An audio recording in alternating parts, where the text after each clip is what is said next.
I'm exhausted with the Ayuk conversation as much as anyone else is. I'm exhausted with the Trent Williams thing. All right. But it's hard for me to not speculate. Do the Niners have something up their sleeve here? I feel like they've been slow playing this for a long time. And with all the stuff coming out right now regarding Davante Adams and the Raiders and the fact that they just played them. Speaking of that, real quick, let me play this. Desean Jackson, former All-Pro wide receiver, Philadelphia Eagle, also a former Raider, one of the worst fumbles I've ever seen in my life as a Raider. Desean Jackson, I believe this is on Fox Sports, talking about Davante Adams. This one's tough because, you know, me and Davante, we've talked and you know, man, I hate to do it because I don't want to be the guy that's like, oh, D-Jack said this and said that. But at the end of the day, he is unhappy. I mean, you go from Aaron Rodgers, then you come to the Las Vegas Raiders, and now not only Jimmy G, you had your boy Carr. That's right, Carr. It didn't really work out that you thought, you know, from the Fresno State days, you think they would come back and work everything out, and it's just like it just quite didn't work out. So now I just don't think he's really that happy there.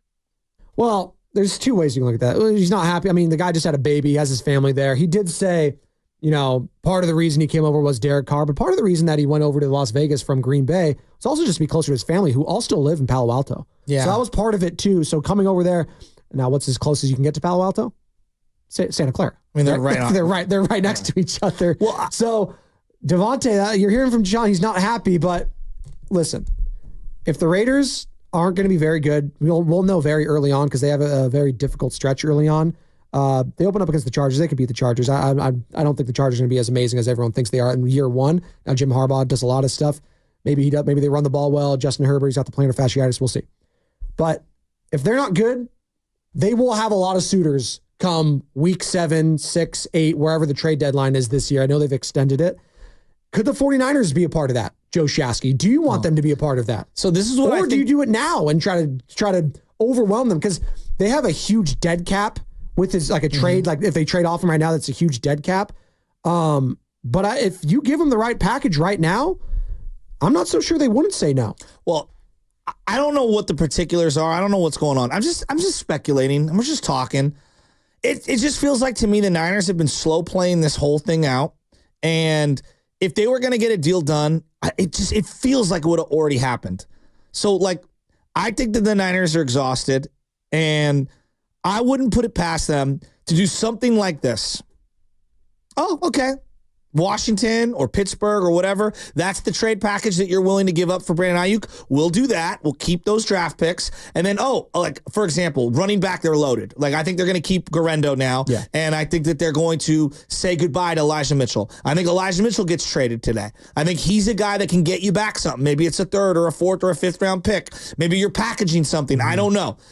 And maybe you move somebody else, linebacker, something. Sure.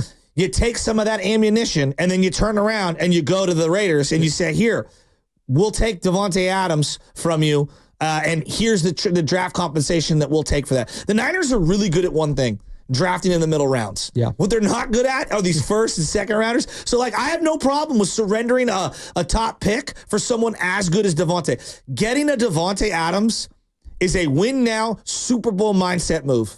Absolutely. If you get Davante Adams on this team, you can make the argument. You still have, and I know Justin Jefferson's his own tier, but you have a top 5 wide receiver.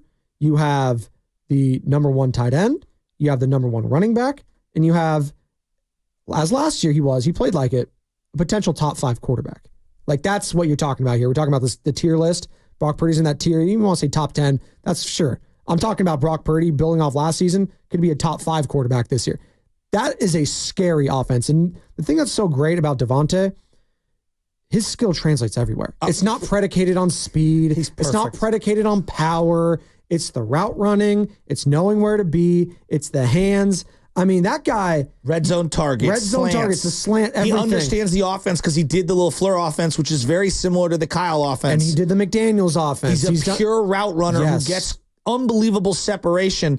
Purdy and Davante would be phenomenal. It'd be together. Incredible. It'd be absolutely phenomenal. It'd be absolutely incredible. Like, and he's a win now, no nonsense player. And that's why I like him. Like, you saw how bad losing was to him last year. Yeah. Doc. Now, I think we are being maybe a little jaded on the whole Davante thing because we're just associating last year with right now. He just had a kid. I don't know, like, maybe he is happy. Maybe things change when you have a new baby, and it's like, you know what? I want to build a life. I want to stay here. So that changes. Like, you have a kid, Joe. Like, could you imagine yourself just having a kid and not moving now? Like, after you've already had another one? I know it's different. We're not NFL players. We're not NBA players. Like, for sure. That's very difficult. Like, we were talking about Lowry Markkinen with the Jazz, right? I think staying with his family in Utah was very important to him, and not coming as nothing against the Warriors. I think just being in a location that you feel comfortable in is important. And maybe he feels comfortable staying in Vegas. We'll see. Desean Jackson says he's not happy. That maybe he knows him better than I do. So we'll take that for what it's worth. But Desean Jackson saying Davante Adams is not happy in Las Vegas. Could the 49ers get in on that? I want to hear from the fans. 888-957-9570.